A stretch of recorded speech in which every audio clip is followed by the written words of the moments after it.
Buenas tardes a todos.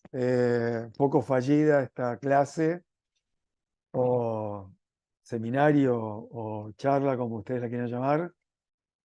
Pero bueno, finalmente estamos acá. Ante todo agradecer la invitación para poder darles esto. Espero que esto sea lo más simple posible. Voy a tratar de ir relativamente despacio. Eh, si alguien quiere hacer una pregunta, no sé si puedo ver la manito, creo que no, pero bueno, simplemente se meten, interrumpen y si no, dejamos ya para el final. A ver. Bien. Eh, estos productos medicinales de terapias avanzadas, dentro de los cuales están las terapias génicas, se dividen en dos partes. Llamativamente la FDA la divide en dos áreas, terapia génica y terapia celular, dependiendo de las características del producto del cual estemos hablando, mientras que la Agencia Europea de Medicamentos subdivide la terapia celular en terapia con células somáticas, la basada en ingeniería de tejidos, y la que combina, por ejemplo, terapia génica con terapia con células somáticas o tejidos que estén expresando genes. A resulta de esto, lo que termina ocurriendo es que ustedes ven habitualmente que un medicamento es aprobado por uno de los organismos regulatorios y no el otro. Muchas veces tiene que ver con esto de que el camino que tienen que seguir estos medicamentos de avanzada no es el mismo en los dos organismos regulatorios. En líneas generales, ANMAT sigue a la EMA, con lo cual, aunque no conozco a fondo, sí sé que tiene separado terapia génica y terapia celular, pero no sé si a su vez, dentro de la terapia celular, la MAT a su vez subdivide en estos tres grupos. ¿Qué es la terapia génica? Básicamente, perdón. Sí.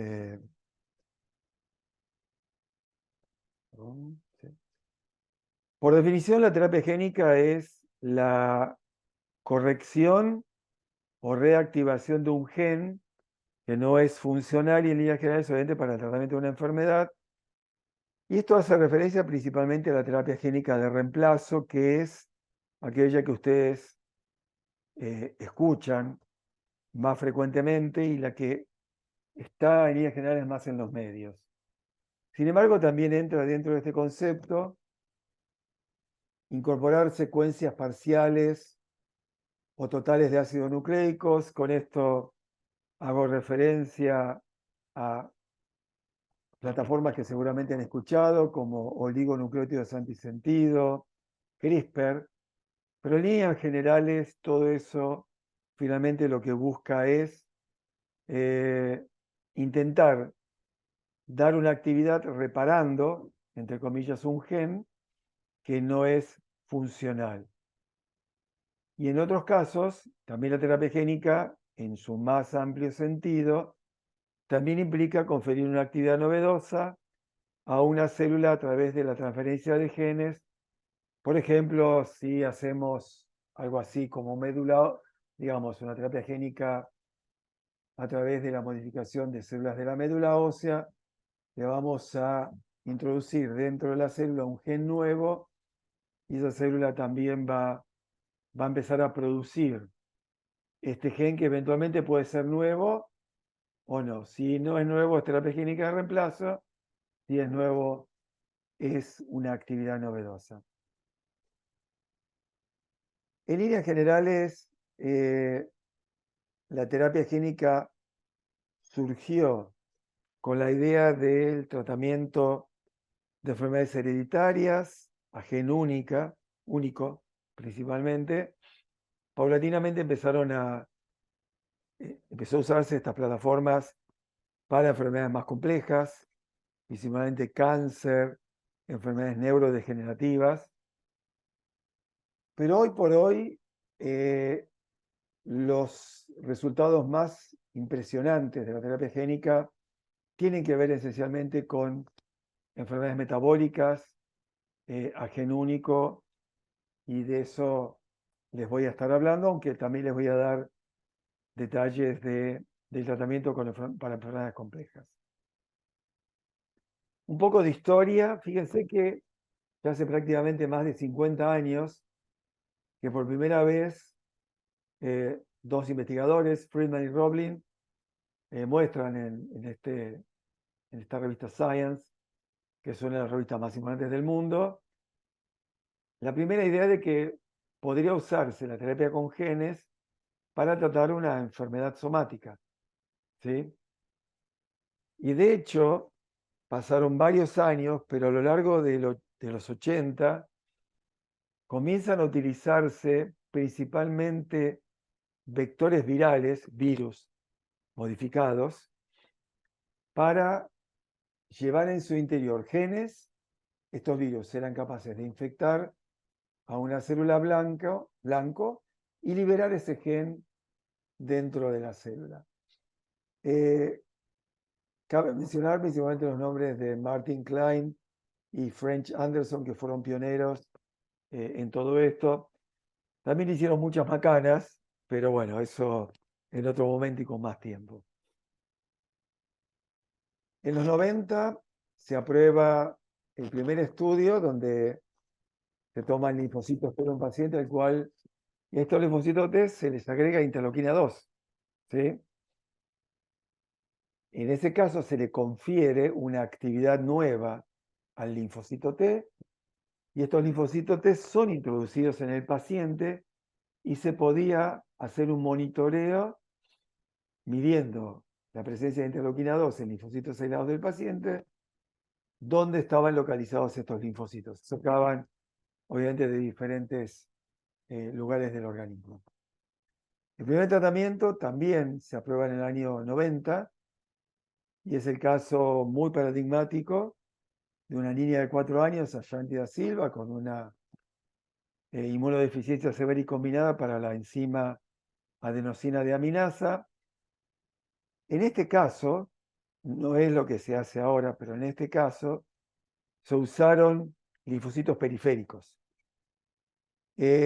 Por temores de cuestiones éticas, de aislar, a pesar de que se podía hacer con anticuerpos anti-CD34, el aislamiento de células madre, de médula en este caso, se prefirió usar linfocitos periféricos, y después les voy a mostrar porque en realidad el efecto fue realmente muy importante.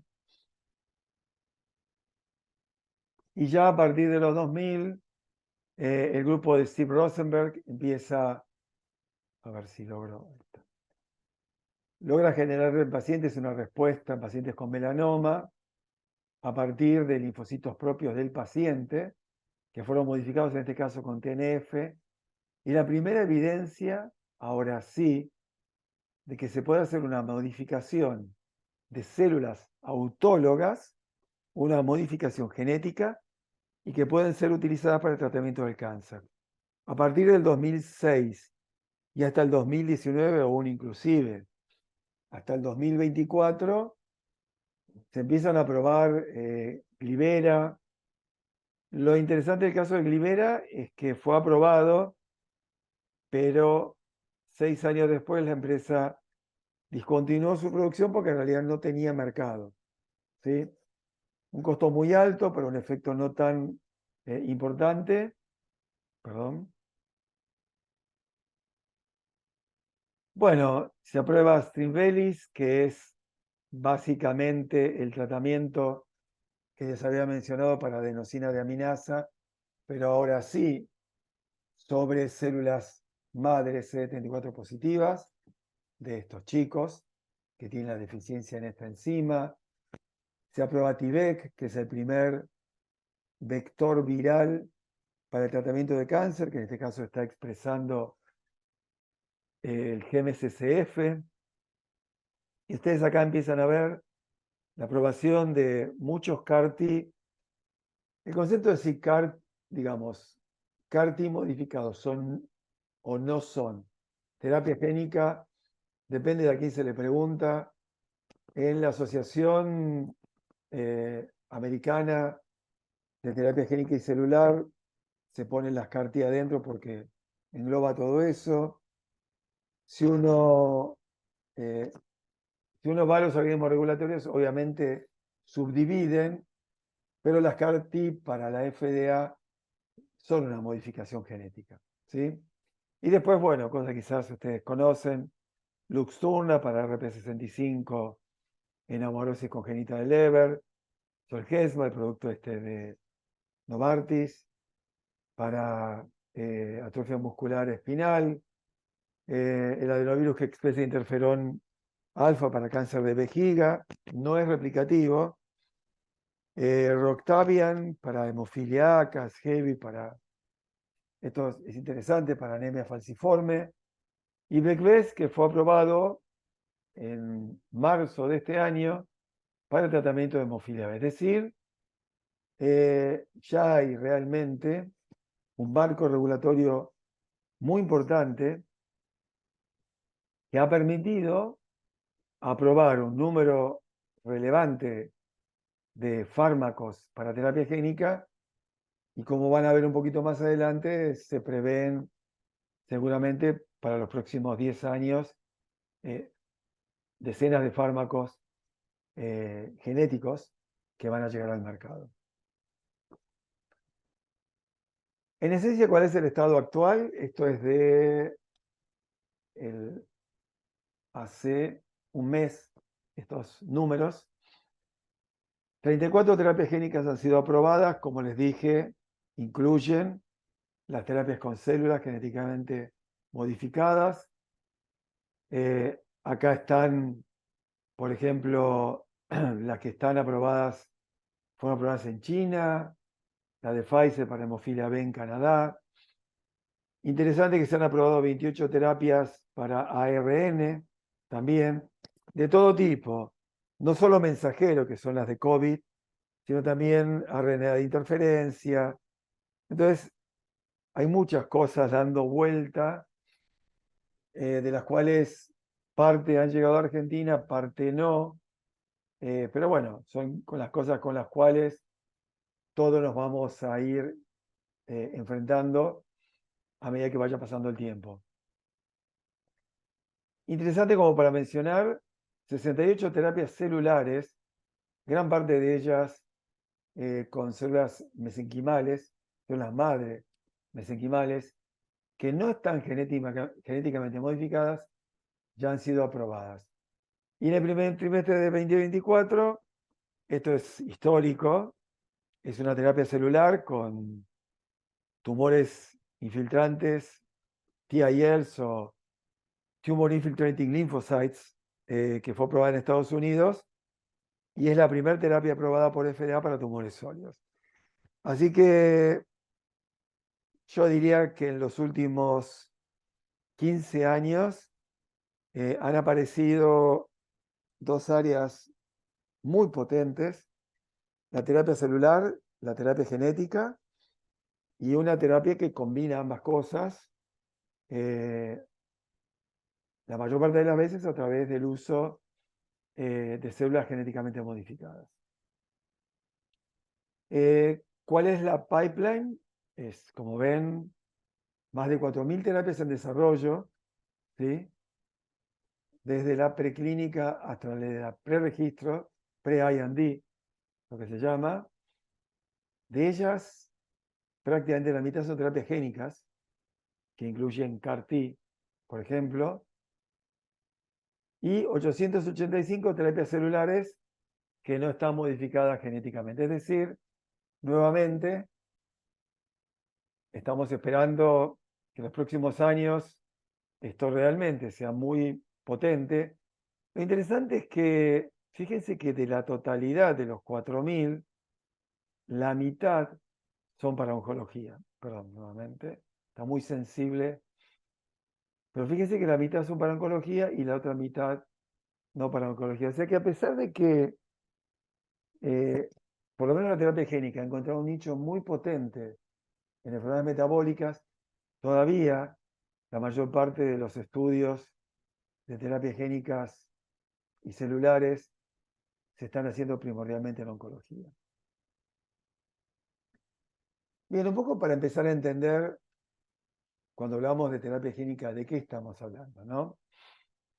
Esencialmente lo que hay que primeramente identificar es cuál es el gen involucrado. O sea, si uno no sabe cuál es el gen, es una obviedad decirlo, pero uno no puede ofrecer una terapia genética desconociendo el gen que tiene que modificar, porque lo tiene que reparar, o porque lo que tiene que agregar, o por la razón que fuere. Luego tiene que decidir cuál es el vector que va a utilizar y colocar ese transgen dentro del vector. Una vez que eso está perfectamente chequeado, eso tiene que ser producido y se tiene que administrar al huésped, sea este un animal en un estudio preclínico o un paciente en un estudio clínico, seguido de la demostración de la actividad del transgen, que eso se demuestra obviamente primero in vitro, después en el preclínico y después en el ensayo clínico. Y finalmente, la madre de todas las batallas, o el santo grial, que es demostración de la eficacia del transgénico. Esto no es menor, en particular cuando uno piensa en los costos de la terapia génica, los costos de Zolgensma, Becbest, todo esto último que les comenté, están en el orden de los 3 millones de dólares. Y ya sea que uno los tenga que afrontar en forma privada o los tenga que hacer la salud pública, son costos muy altos. Entonces, ya les voy a comentar esto un poquitito más adelante, pero en esencia, la demostración de eficacia del transgénico, es decir, muchas veces la cura o la demostración de remisión de la enfermedad a lo largo de un periodo prolongado, empieza a ser condición sine qua non para el pago completo del tratamiento. Ya vamos a llegar a eso, pero no es menor, ¿sí? Al principio quizás no era tan importante, hoy por hoy, a partir de los costos, incluso en Kaylee, donde claramente la demostración de la eficacia desde el punto de vista de su valor es enorme, así todo, los costos son muy altos. Bien. Cuando hablamos de una terapia génica, hablamos, yo diría, de dos tipos esenciales de forma de administración y un tercer tipo, una variante in vitro, perdón, in vivo, que es, digamos, inyectar a nivel intratecal, pero el tercer tipo que claramente uno debería empezar a pensar es terapia génica fetal, intrauterina. Lo dejo puesto porque es algo que está empezando, no es que no se pueda hacer. Eso quizás es lo importante. Desde el punto de vista tecnológico, no es que no se pueda hacer, obviamente que acá hay un tema tremendamente serio desde el punto de vista ético, religioso, donde entran criterios que no son estrictamente científicos o médicos o clínicos. Entonces, la terapia génica ex vivo, la más habitual es la que va por el lado de la médula ósea. Por ejemplo, ya les comenté lo de la adenosina de aminasa. Uno saca células del paciente. De algún modo, en líneas generales obtiene células madre, que son CD34 positivas. Las pone en cultivo, obviamente, bajo condiciones GMP o de buenas prácticas de manufactura, y se modifican externamente. ¿Sí? ¿Cuál es el problema acá? Que no todas las células están modificadas y uno puede hacer una ligera selección de aquellas que tienen el gen modificado, y a partir de ahí, cuando reinyecte las células en el paciente, van a estar enriquecidas en aquellas que expresan el transgen de interés, ¿sí? Que en este caso, por ejemplo, es el de la adenosina deaminasa. Cuando se trata de terapias in vivo, y ahí la cosa cambia, porque en realidad, si es una enfermedad metabólica, si tomamos por ejemplo Duchenne, que seguramente todos conocen, pero bueno, la enfermedad neuromuscular, el problema es que eso ocurre a nivel de todo el organismo. Entonces, la idea es que los vectores logren diseminarse en el organismo.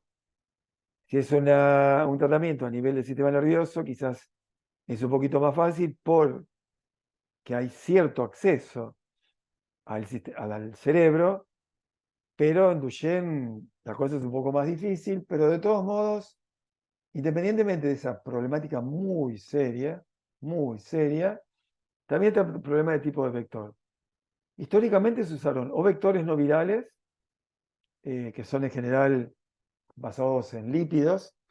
COVID, la vacuna ARN, es una vacuna que tiene, digamos, está el ARN rodeado de una bicapa lipídica, como una membrana celular, que es una bicapa de lípidos, mientras que la terapia génica de reemplazo usa generalmente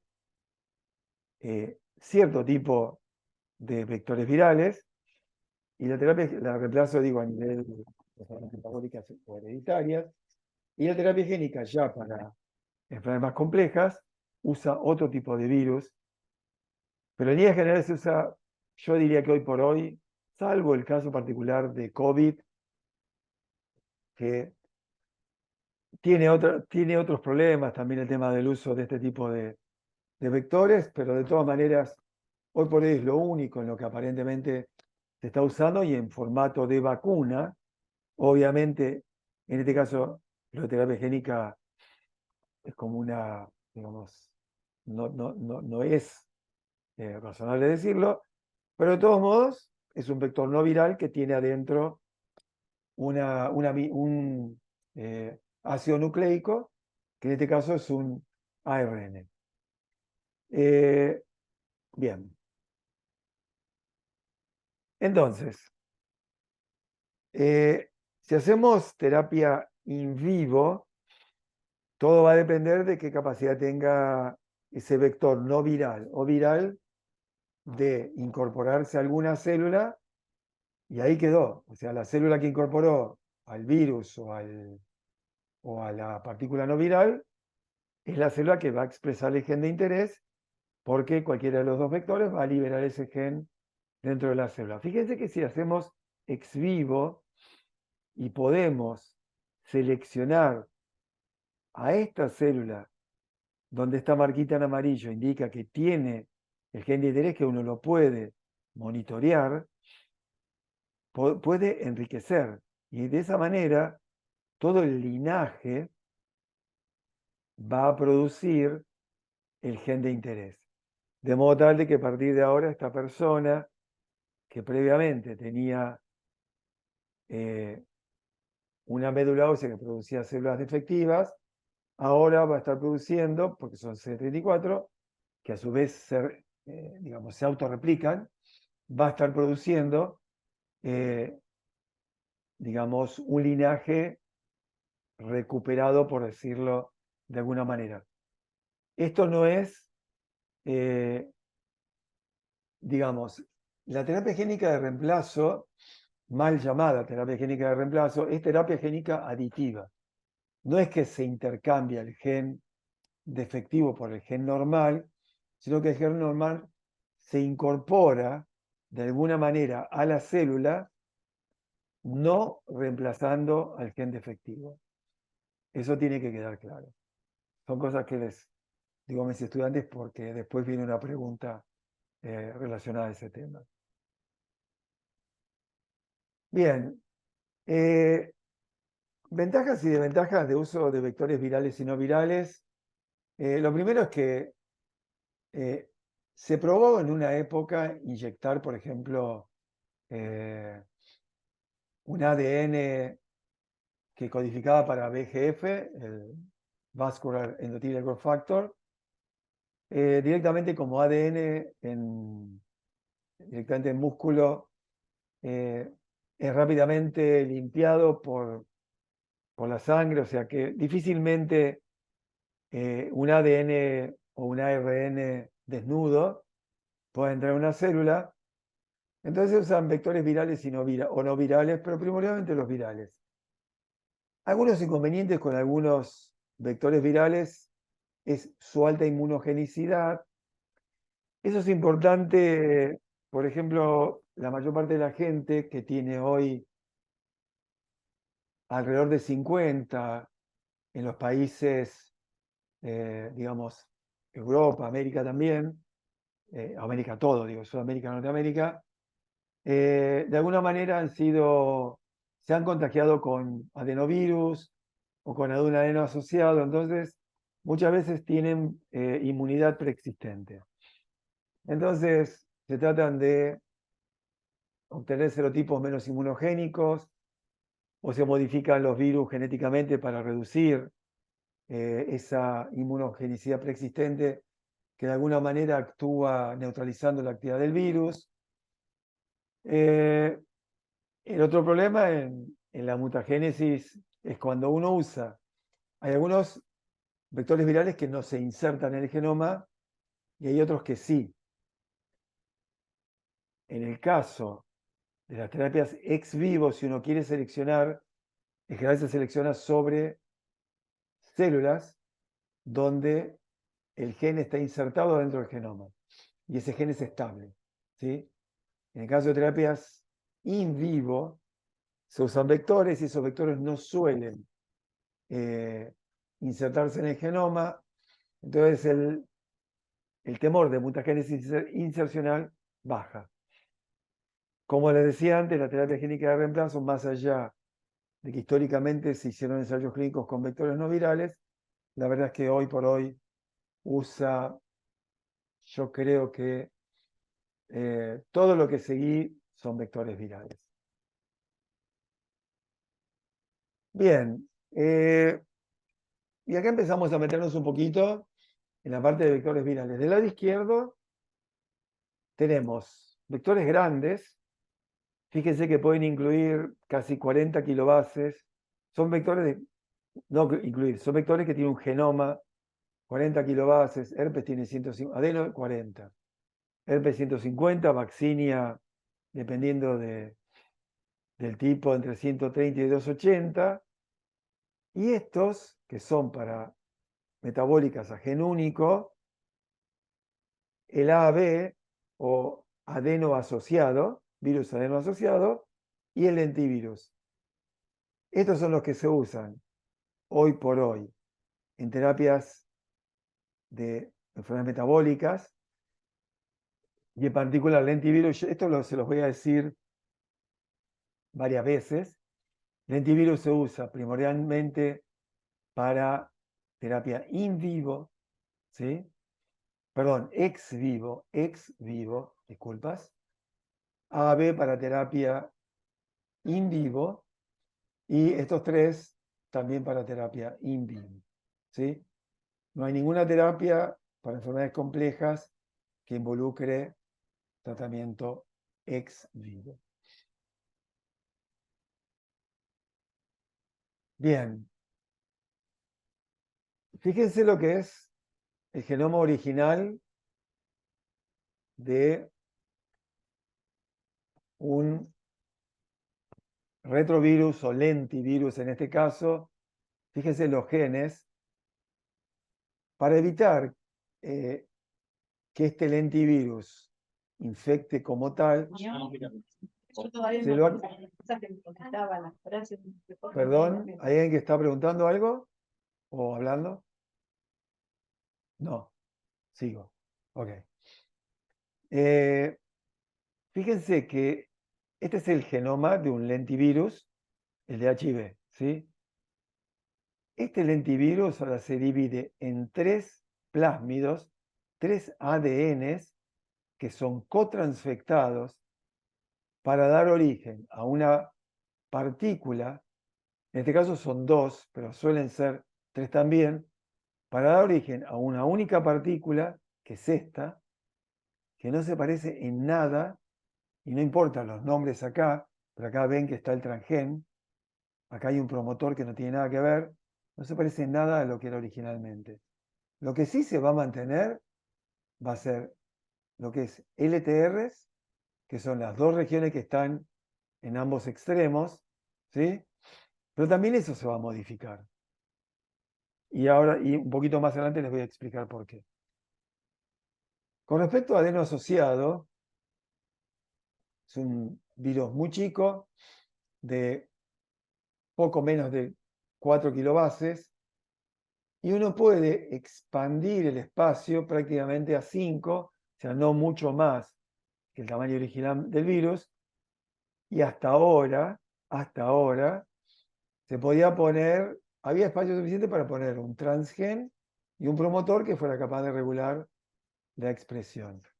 Los dejo con este comentario, que es que hay una característica de los adenoasociados que pueden formar concatémeros. Entonces, por ahora lo dejo acá, y por qué les comento esto de los concatémeros se los voy a ir, van a ir viéndolo más adelante, pero esto es un tema de enorme actualidad de hace 2 semanas, 3 semanas. Bien, para la terapia génica ex vivo, el éxito más impresionante es el de las inmunodeficiencias severas y combinadas, que son más de 70 enfermedades monogenéticas. Hay problemas en los linfocitos T, hay inmunidad comprometida, pero en linfocitos B y natural killers, en esencia es porque suele ocurrir que muchos de ellos pierden la cadena gamma de receptores de citoquinas, que es compartido por varias interleuquinas. Entonces, al faltarle una cadena del receptor, obviamente hay muchas interleuquinas que no son activas y, por ejemplo, no se diferencian los linfocitos T de la manera que pueden hacerlo. En este caso, puede estar asociado algunas de ellas al cromosoma X. El tratamiento en general es trasplante halogénico, ¿sí? Con células madre, histocompatible, que se puede dar en el 70% de los casos.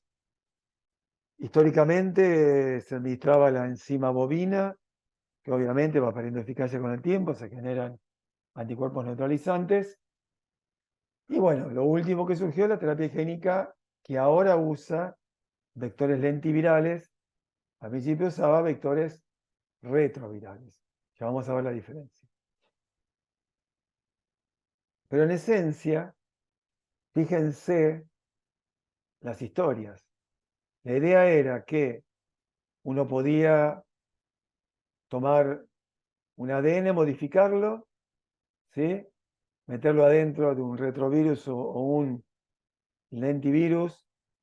Eso se generaba, esa partícula que ahora tenía en su interior el gen de interés, se obtenían células del chico, se transformaban estas células, se seleccionaban, como ya les comenté. Fíjense que hay no sé si alcanzan a ver, pero hay como un fragmentito de ADN azul, y eso se reintroducía en el paciente. Este es el caso de Ashanti da Silva, de 4 años, y esta es la última foto, esto fue en el año 90. Esta es hace poco tiempo, cómo fue evolucionando. Cindy Kutschal también, Evangelina Baccaro, 10 años después de terapia génica. Y la historia de Agustín Cáceres, que es un chico argentino, que llegó a un ensayo clínico en el hospital de Boston, de Massachusetts, donde a través del hospital Garrahan se pudo hacer la terapia génica y este chico al día de hoy en una situación realmente inmejorable. Y ahí nos quedamos con el tema de ex vivo, después voy a entrar un poco seguramente en la parte más de vectores y demás.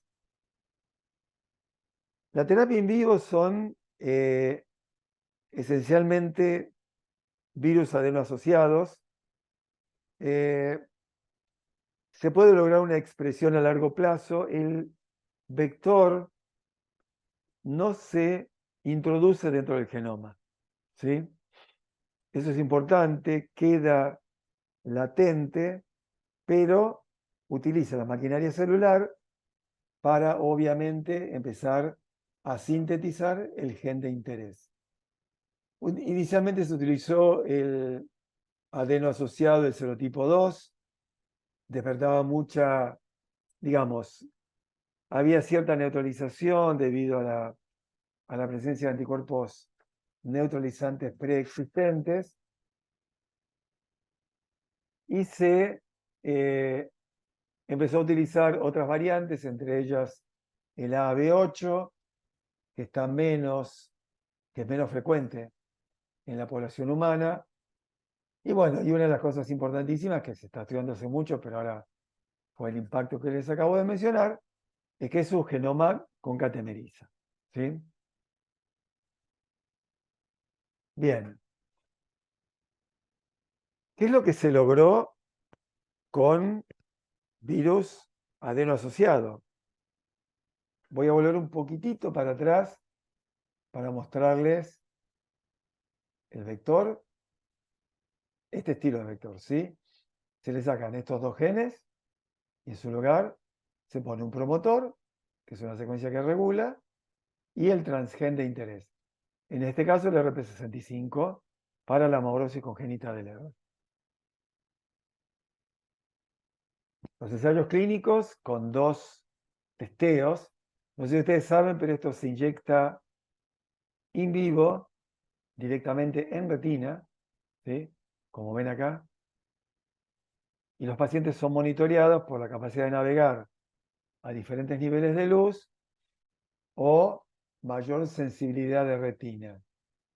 Los resultados fueron espectaculares. Esto dio lugar a la aprobación por FDA y por EMA. El producto se llama Luxturna, asumo que alguno de ustedes lo habrá escuchado nombrar. El tratamiento sale $850.000. De todo eso vamos a hablar más adelante también. Acá introduzco un pequeño cambio. ¿Y por qué hago esto? Porque en realidad, además de la terapia de reemplazo, o la mal llamada terapia de reemplazo, que es, hay un gen mutado, ¿sí? En este caso el Survival Motor Neuron 1, la particularidad de esta enfermedad es que la mayor parte, digamos, aunque hay dos copias del mismo gen que difieren ligeramente, los dos pueden dar lugar, digamos, el SMN1 y el SMN2 pueden dar lugar a una proteína activa. Sin embargo, mientras que el SMN1, por el mecanismo mediante el cual se va haciendo el empalme alternativo del ARN mensajero, da lugar a un 100% de proteína activa, en el caso del SMN2, un pequeño porcentaje del orden del 10% es activo. Entonces, se avanzó a dos niveles. Por un lado, con un virus adeno asociado, donde se introdujo dentro del vector viral el gen SMN1 y es lo que va a dar lugar a la proteína completa. ¿Sí?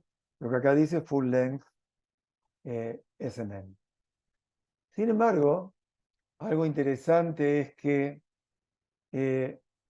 ¿por qué el SMN2 no da lugar a una proteína completa? Porque pierde durante la fase de maduración del ARN mensajero este exón. En el 90% de las proteínas que se producen a partir del SMN2, este exón no está presente y la proteína es inactiva. Entonces, lo que hicieron otros investigadores es usar una secuencia llamada oligonucleótido antisentido, que es un pequeño fragmento de ADN, como aparece acá, y este pequeño fragmento de ADN se une al ADN de SMN2, impidiendo que esto pierda el exón 7, de modo tal de que ahora va a dar lugar a una proteína que, como dice acá, es una proteína activa, full length. Entonces, esta proteína que se produce usando el oligonucleótido antisentido es tan activa como esta otra que se produce usando terapia génica mal llamada de reemplazo. Bien, ¿cuál es el problema acá? Que el procedimiento que está basado en oligonucleótido antisentido, ¿sí?, requiere 4 administraciones iniciales seguido de 3 anuales, lo que obviamente incrementa los costos, pero el Kelly sigue dando muy bien, incluso en este caso, me parece que después tengo algunos datos al respecto. La terapia génica, en principio, la de reemplazo, de vuelta, no de reemplazo, sino de adición, agregado, requeriría una única administración.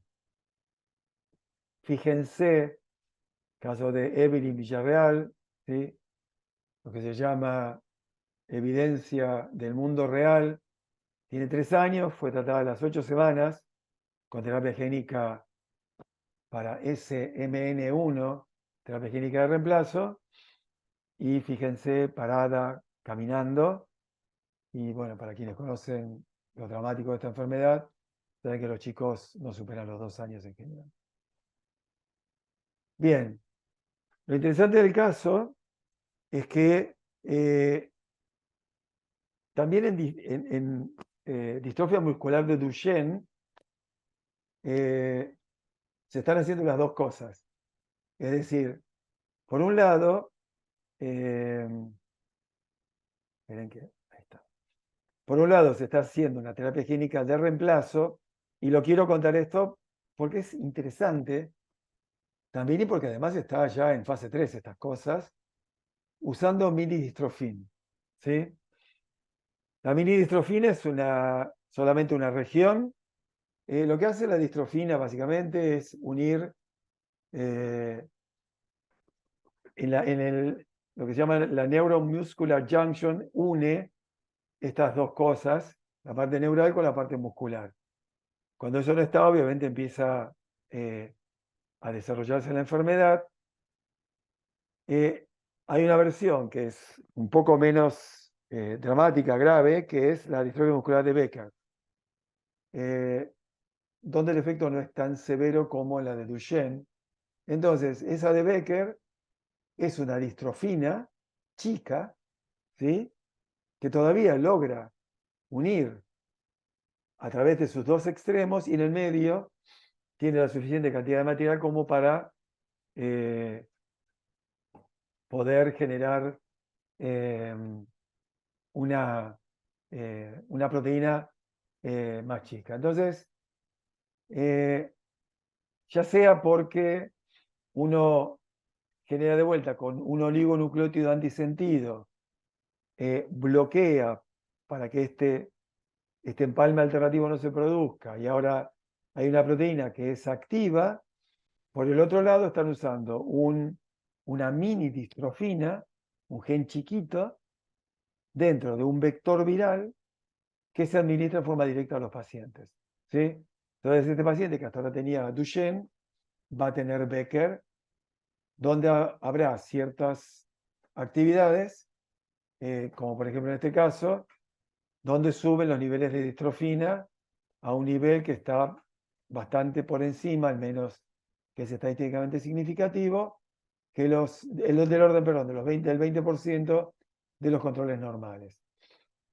Entonces, eso también se está empezando a hacer incluso para enfermedades que son bastante más complejas que inyectar en forma directa el gen para RP65 directamente en retina. Y bueno, y lo último de lo último fue la aprobación de los dos tratamientos de terapia génica para hemofilia tipo B y A. Y básicamente acá lo que llevó a la aprobación de estos dos productos es, en esencia, la cantidad de, ¿cómo se llama?, de hemorragias. Fíjense que en el caso posterior a la terapia génica no tienen hemorragias los pacientes, con lo cual, en este caso tratados con un vector adenoasociado llamado PADUA9, no importa el nombre por qué, pero tiene una mutación especial en factor 9 que lo hace más estable a la proteína, pero fíjense que no generó hemorragia. Entonces, eso es lo que finalmente lleva a la aprobación de estos medicamentos.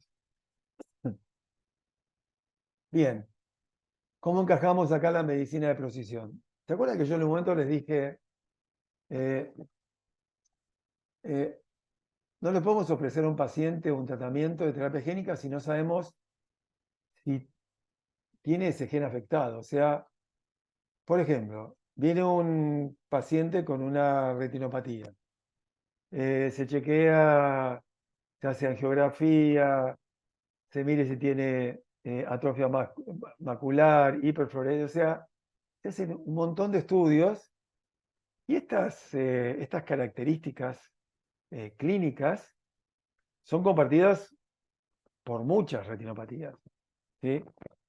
No solo eso, sino que fíjense que estas retinopatías, nosotros hemos hecho un trabajo muy importante en Stargardt sobre este tema, hemos secuenciado más de 100 pacientes.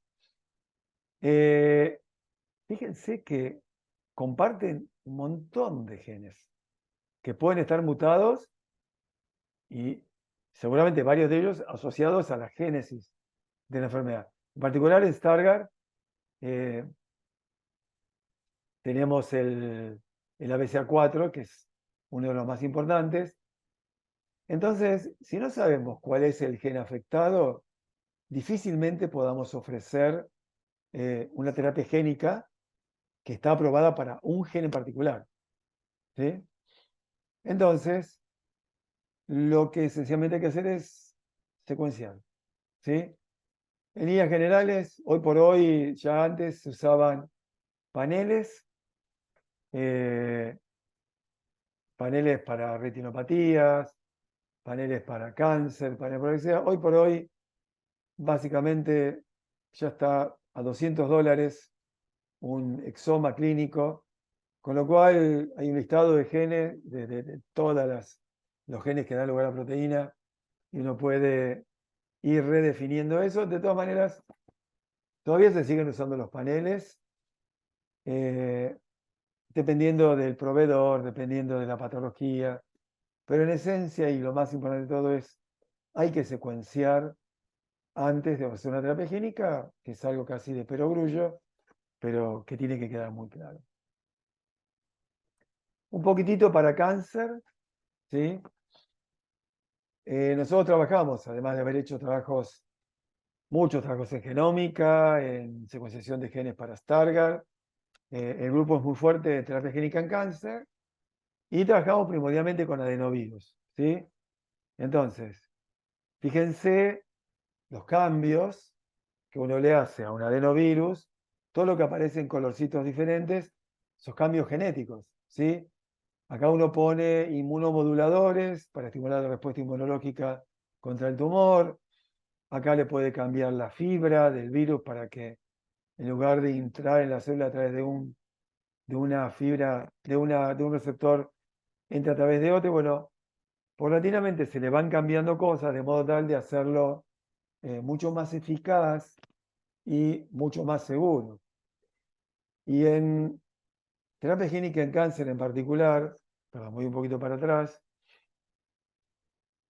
Estos vectores virales que tienen genes en su interior, que codifican para, por ejemplo, para inmunomoduladores, pueden ser administrados en forma local o sistémica, inducen muerte de las células malignas, por ejemplo, T-VEC es un virus aprobado para melanoma, eso genera una respuesta inmunológica secundaria, y esa respuesta inmunológica secundaria va a ser la que va a atacar las metástasis diseminadas o al tumor remanente. Entonces, esto, que se llama terapia génica antitumoral o inmunoviroterapia oncolítica, todos nombres muy raros, ¿sí? Es lo que hoy básicamente se está haciendo dentro de lo que es terapia génica para cáncer. Bien, y como les comenté, hay un vector oncolítico aprobado que se llama, tiene un nombre raro, Tamilogen ni lo puedo ni pronunciar, Larparevec, pero para todos conocidos como Imligic o T-VEC. Y bueno, lo interesante es que fue básicamente inyectado, ¿sí? Fíjense que fue inyectado en esta región. Esta es la región a las, creo que son 6 semanas, a ver, sí, y luego a los 4 meses. Fíjense que van desapareciendo los nódulos en la zona inyectada, pero también a los 4 meses desaparece en la no inyectada. Entonces, estas imágenes son paradigmáticas de lo que ocurre con este vector y obviamente permitió la aprobación de FDA un artículo en Forbes sobre los virus mortales que combaten cáncer incurables y también de alguna manera uno de nuestros vectores virales para cáncer fue invertido por una empresa japonesa que junto con una empresa americana lo están llevando adelante ahora, tratando de avanzarlo hacia un ensayo clínico. Bien. ¿Con qué otra cosa ustedes hoy por hoy se enfrentan? Con inmunoterapia génica, con ex vivo, con células CAR-T. En este caso, obviamente, el modelo habitualmente es las células, los antígenos de histocompatibilidad, que se enfrentan a los TCR, hay un reconocimiento antígeno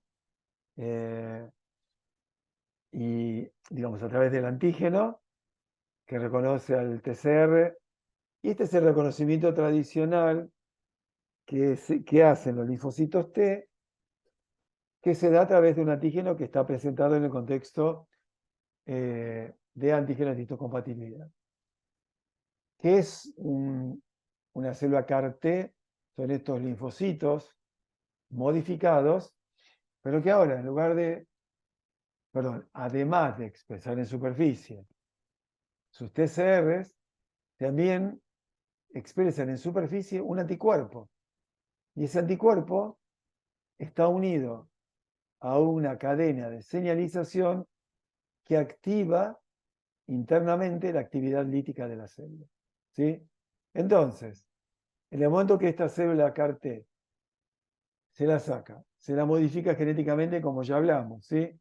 Con un lentivirus, se la selecciona y se la vuelve a reinsertar al paciente, ¿sí? Que es este proceso que está acá, ahí uno hace un tratamiento por células T adoptivas genéticamente modificadas y empieza el monitoreo de los pacientes. Obviamente el efecto ha sido notable con tratamiento autólogo, este caso de terapia génica que cura leucemia en 8 días fue también muy impresionante hace muchos años. Hay dos temas con las CAR-T. Primero, que no son muy eficaces en tumores sólidos, y eso es lógico, porque en realidad los linfocitos T muy difícilmente puedan entrar dentro de un tejido altamente o muy denso en estroma, quizás porque los mismos TCE, o sea, los anticuerpos que están en superficie, hacen que se una a otras cosas también, pero en definitiva no han resultado tan eficaces. Y bueno, el otro tema sobre el cual se está trabajando también muchísimo es que estos son trasplantes autólogos, lo que requiere una unidad pegada o dentro de un hospital preparado para esto. Entonces, lo que está trabajando muchísimo en los últimos años, varios años, es trasplante halogénico.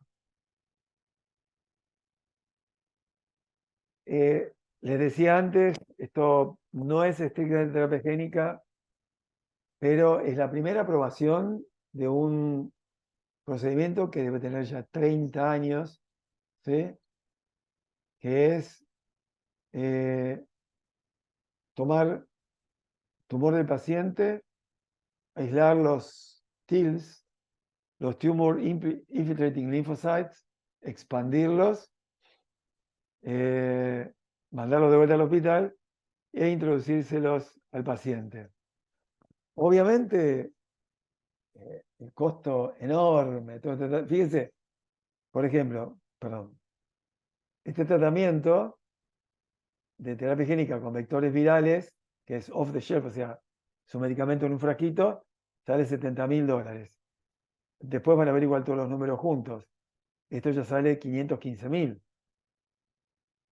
También para cáncer, ¿sí? Y los metabólicos, los de gen único, están en orden de los $3 millones. Entonces, obviamente, cuanto más complejo ese tratamiento, cuanto más difícil es llegar a un producto, mayores los costos.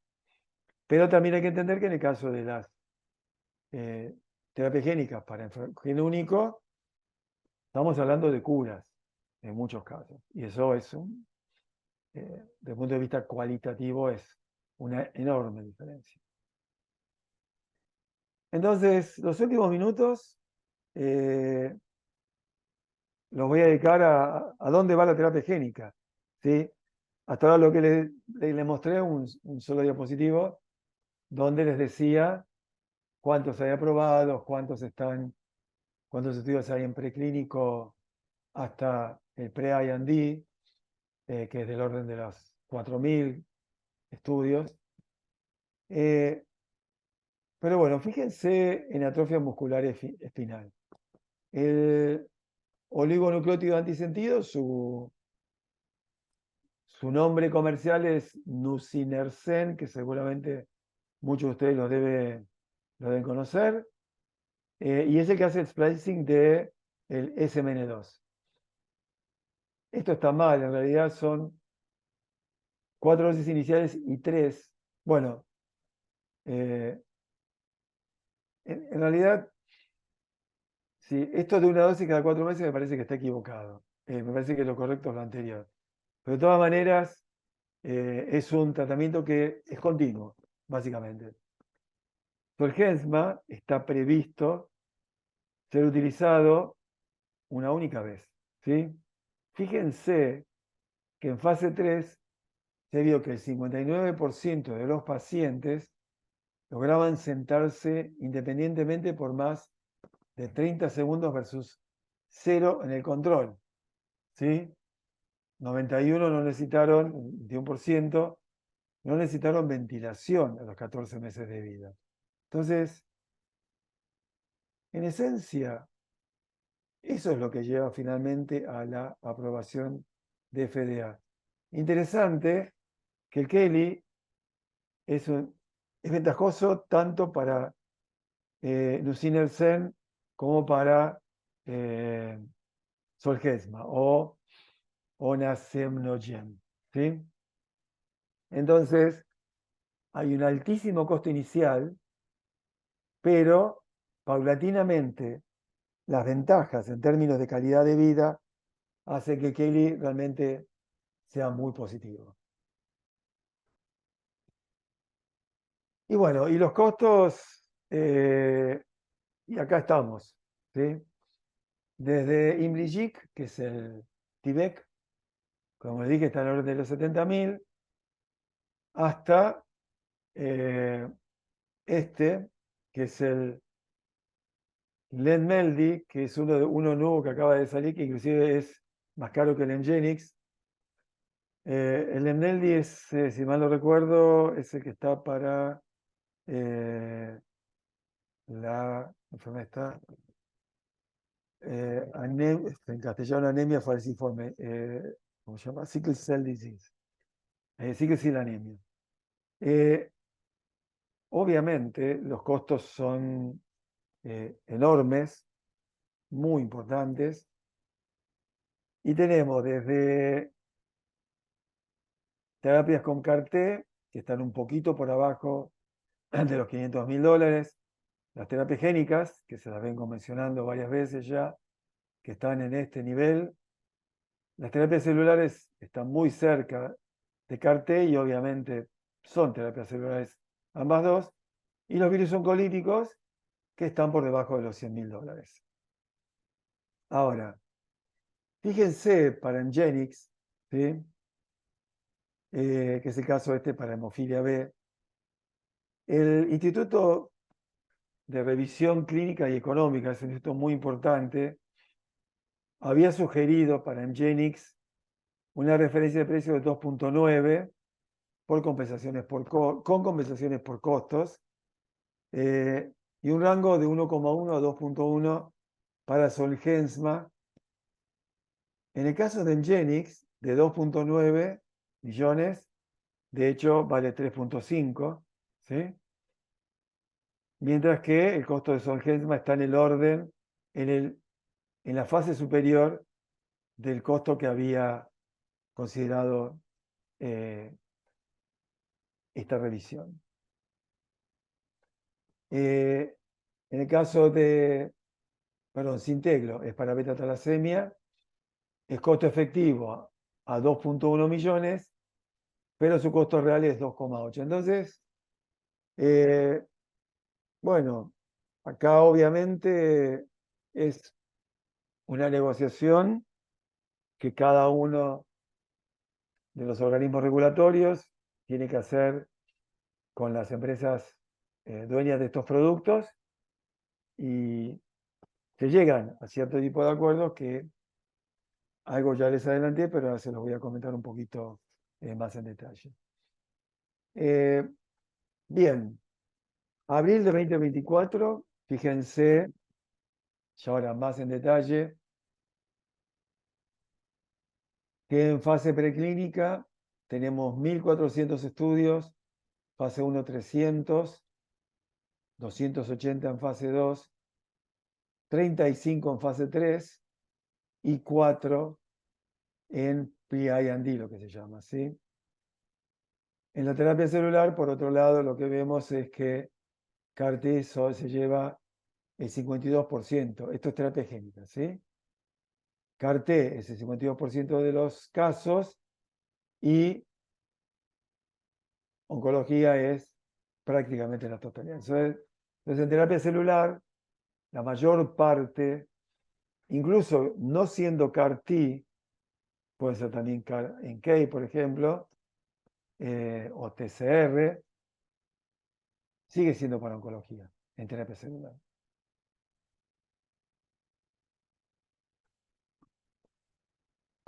Y acá viene la pregunta del millón. ¿Cómo se financian tratamientos que son tan caros? Como les anticipé, la manera innovadora es lograr un pago por resultados, ¿sí?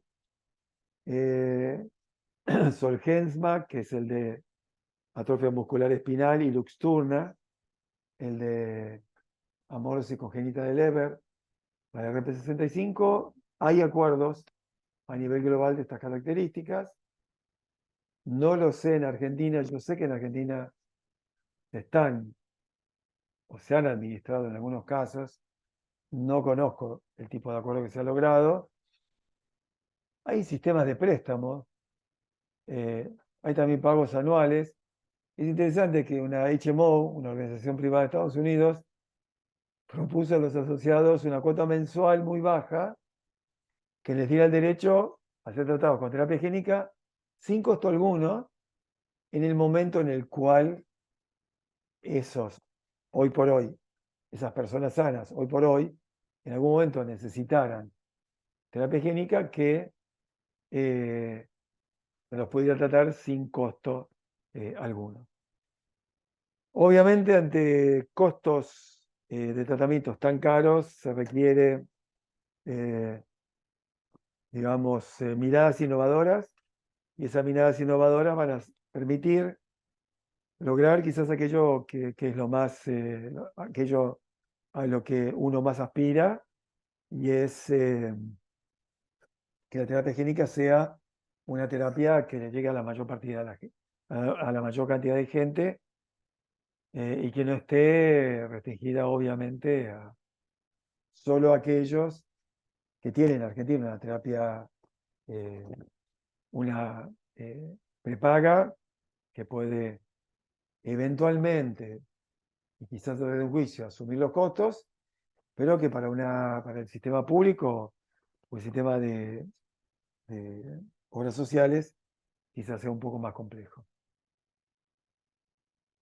Eh, Algo interesante es que, fíjense que en el tercio, en el segundo tercio del 2023, la inversión en terapia higiénica, en todo el tipo de terapias, ¿sí? De estas terapias avanzadas, básicamente, eh, fue de alrededor, o sea, 21% del total se dio acá, y acá todavía, o sea, del orden de 1.331 millones de dólares de inversión, y acá está bastante, o sea que hay también una caída en la inversión que se está haciendo, que para quienes estamos en esto lo entendemos. Todos estos números son principalmente de Estados Unidos, y en Estados Unidos los inversores se mueven mucho, en particular en el Nasdaq. Standard Poor's un poquito menos, pero el Nasdaq seguro. Perdón, Standard Poor's también, pero más que nada por lo que el Tesoro decide. Si eh, el organismo regulatorio, el Tesoro americano, decide aumentar la tasa de interés, caen las acciones, cae la inversión. Si baja la tasa de interés o el valor de los bonos del Tesoro, en ese caso se mueve el dinero de los bonos del Tesoro hacia inversión, hacia acciones. Eh, Así que todo esto que ahora se ve de esta manera, se está moviendo ahora fuertemente, obviamente está compitiendo con la inteligencia artificial, que uno no sabe muy bien. Obviamente la inteligencia artificial en términos de terapias innovadoras todavía no tiene aplicación, cuando la está teniendo, quizás en algún momento sí la tenga. Sí tiene el ámbito de la medicina, una aplicación importante en eventualmente diagnóstico, pronóstico, aunque finalmente la respuesta final sigue siendo siempre la de los médicos. No pretendo que lean esto, pero fíjense que yo, por ejemplo, BECBES está siendo evaluado en estos momentos por un panel europeo. Digamos, se están esperando que a lo largo de los próximos, de este año, haya mucha aprobación de productos en diferentes, obviamente, en diferentes lugares, ¿sí? Y esto va a dar un impulso muy importante también al área. Bien, dejé para lo último algo realmente de recontra actualidad. Y después viene, esto tiene ligera, digamos, tiene recontra actualidad porque en realidad FDA aprobó el primer estudio clínico para terapia génica con CRISPR. Yo supongo que ustedes saben, habrán escuchado, pero en esencia el sistema CRISPR es un sistema originalmente sacado de bacteria. La bacteria lo que tiene es un sistema por el cual rompe ADNs no propios de un virus, por ejemplo, que infectó, generando un pedacito de ARN que se pega a, a ese genoma viral junto con una proteína, y esa proteína rompe al genoma de ese virus.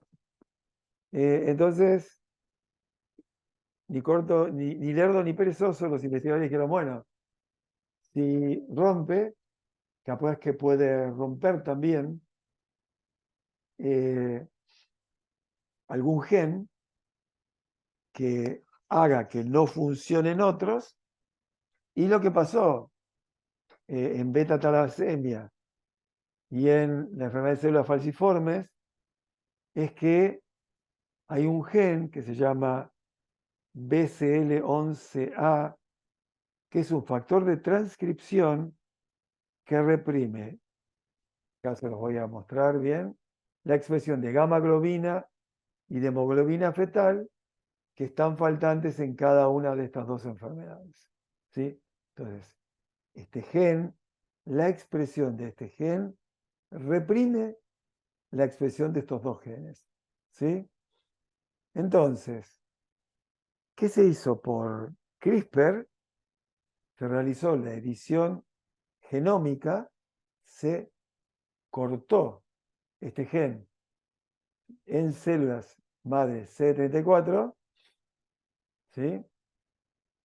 Y más de un año después, los pacientes tenían altos niveles de edición alélica, es decir, tenían ese gen roto en la médula ósea y en la sangre, es decir, al haberlo hecho el CD34, se inyecta de vuelta en la médula, o sea que la médula tenía ahora células CD34 con el gen roto y tenían hemoglobina fetal distribuida de manera pancelular. ¿Sí? Y habían desaparecido los episodios vaso-oclusivos en la enfermedad de células falciformes. Es decir, a mí mismo me parece muy impresionante todo esto, y es un hecho, la empresa Vertex logró la aprobación de la FDA para este tipo de tratamiento. Bien, ¿se acuerdan que les conté? Este es el genoma original de un virus adeno-asociado. Este es el genoma, por ejemplo, que se usó para hemofilia B, para hemofilia B, A, amaurosis. Y les dije que este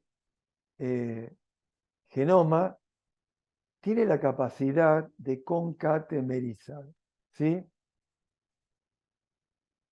¿Qué se le ocurrió a los investigadores si este genoma puede concatemerizar y se generan regiones que promuevan esa concatemerización en los extremos de ambos genomas? Uno podría eventualmente partir un gen en dos partes, tenerlo cada una de esas dos partes dentro de vectores diferentes, inyectarlo dentro de la célula y que dentro de la célula el genoma concatemerice para dar lugar a una proteína entera. ¿Ok? Bien. Hicieron eso, quizás muchos de ustedes hayan escuchado, capaz que ustedes inclusive lo escucharon en una entrevista, pero bueno, por primera vez se hizo una terapia génica de sordera por la reconstitución, bien dicho, de la expresión del otoferlin 1 en células ciliadas de la cóclea. Entonces, básicamente lo que se hizo es hacer una administración en estas células. Obviamente, ni todas las células reciben el virus, solamente una parte. No pueden tomar una muestra para ver cuáles sí y cuáles no. La expectativa es que la mayor parte las haya recibido. Dentro de la célula, los dos fragmentos de virus empiezan a concatemerizar y algunos concatémeros no son viables, algunos fragmentos no se concatemerizan y algunos sí se concatemerizan, ¿sí? Y da lugar a una proteína normal. Bueno, en los ensayos clínicos acá les muestro el caso de una chica inglesa que tuvo reconstitución prácticamente completa de la audición en uno de los oídos, y un chico acabo de ver hace 2 días o 3 en China con una reconstitución completa de los dos oídos, de la sordera en los dos oídos. En resumidas cuentas, muy impresionante. Obviamente, yo no se los mostré, también se estuvo viendo para amaurosis congénita de Leber. La pregunta en todos estos casos es, y la pregunta es similar en todos estos casos de enfermedades donde hay células que están afectadas desde el nacimiento, y por eso creo que esto hay que hacerlo muy rápido, apenas nacido, y obvio, en mejor escenario, detectada la enfermedad a nivel fetal, porque lo que se empezó a ver en los chicos que fueron tratados con Luxturna es que empiezan a perder parte de la visión, y lo que se vio es que las células empiezan a morirse, ¿sí? Entonces, células que estaban produciendo el gen ahora normalmente, de todos modos, aparentemente, estarían en un proceso de muerte. Entonces, ¿durante cuánto tiempo esta reconstitución de la sordera o esta reconstitución de la visión o los tratamientos con CAR-T y demás van a ser, durante cuánto tiempo se van a mantener? No se sabe. Es diferente de las terapias ex vivo, porque terapia ex vivo es un gen con un vector que se introduce en el genoma. Entonces, toda la progenie que sale de las células madre CD34 tienen ese cambio. Entonces, ahí la expectativa es que el efecto sea estable en el tiempo.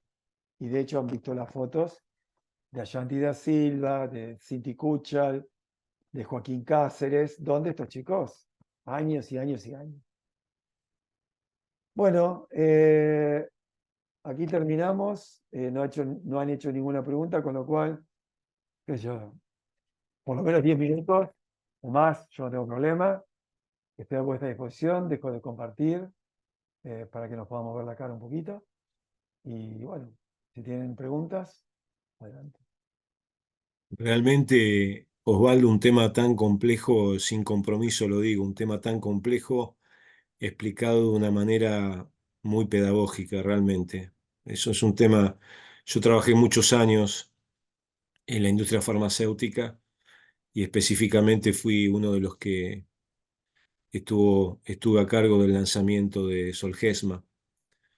Y bueno, realmente ojalá cuando lo lanzamos hubiéramos tenido una explicación de esta magnitud, ¿no? Realmente. Lo digo sin compromiso porque, pero bueno, yo antes, tengo gente conocida dentro de la empresa que había estado en contacto contigo y Claro, habías hablado con ellos. Así sí. que muy, muy agradecido realmente por, esperemos que, bueno, si puede ser este año, poder repetirla como para tener otro semestre donde realmente estemos en otro contexto, donde exista la posibilidad también de tener más gente que se beneficie con esta charla.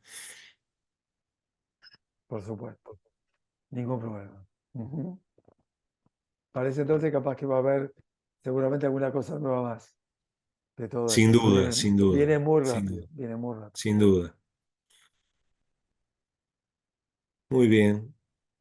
Bueno, no sé si preguntas, ¿alguien tiene alguna pregunta? ¿Había algún comentario por escrito? A ver si, no sé si A hay ver, preguntas ahí. ¿Los podés ver, Osvaldo, vos los comentarios? Sí, sí, sí. Ah, bueno, Creo, a los ver, contestamos directamente. déjame ver el chat, sí. María Victoria Bragadín. Bragadín, sí, que quiere consultar, no sé qué. Ah, acá está. Ah, qué buena. Bien, bien. ¿Está todavía María Victoria? Sí.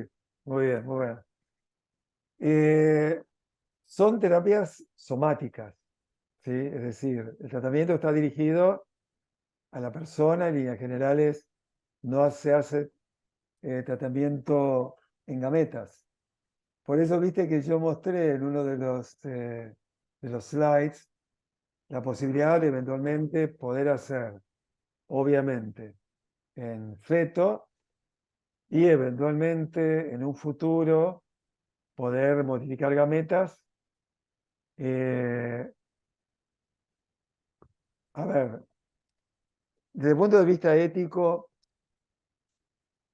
es una pregunta nos hicimos durante muchos años, porque cuando uno dice, bueno, modificamos gametas, ¿dónde está el límite? ¿Por qué es más terapéutico tratar a un paciente que tiene, en la cual diagnosticar que tiene beta-talasemia, que, por ejemplo, un paciente que va a tener un problema en la piel, ¿sí?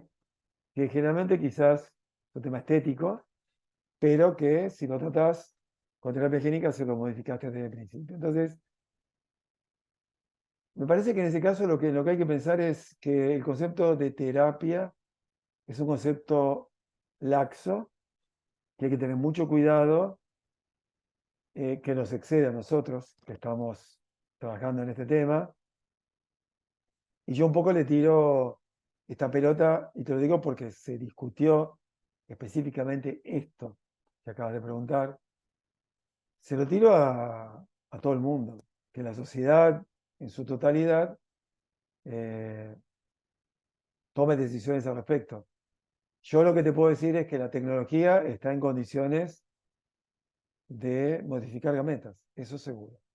¿Sí?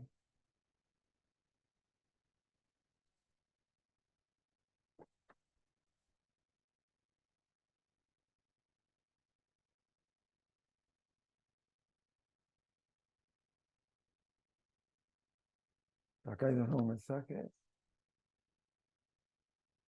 Ups. No, Sí, no tenemos más mensajes acá, Osvaldo. no, no, no. Bueno, si nadie tiene ninguna pregunta, damos por concluida esta magnífica exposición. Perfecto. De mi parte, Osvaldo, muchísimas gracias. gracias Osvaldo, Marcelo, Víctor, por favor, a tu entera disposición y estamos y seguimos en contacto y muchísimas gracias a todos los que han participado de esta actividad y los esperamos en la próxima. Muchísimas gracias, ¿eh? adiós a todos, ¿eh? Hasta luego. Gracias.